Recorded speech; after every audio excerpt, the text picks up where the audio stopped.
I wanted to share with you a very interesting piece of presidential trivia. 1972, Richard Nixon ran against George McGovern, and Nixon carried every state except Massachusetts and District of Columbia. Those are two pretty solidly Democratic states, so Nixon couldn't carry those. This election also is a very landmark election because it was the first time a female running for that office ever received a vote. So what happened was the Libertarian candidate for vice president was named Toni Nathan. Toni Nathan received one vote by a faithless elector. So what's a faithless elector?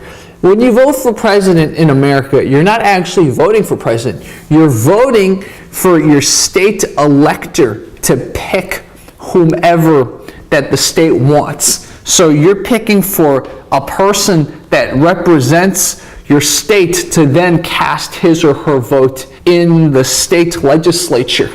So you vote in November, and usually the state elector casts his or her vote in December. So a faithless elector is someone who doesn't cast his or her vote the way the state voted, as in the people. So Richard L MacBride was a Republican, but he was secretly a Libertarian. I don't know if he realized that Richard Nixon was going to win. He probably realized that Nixon was going to win. So he said, well, it doesn't matter. I might as well take a stand.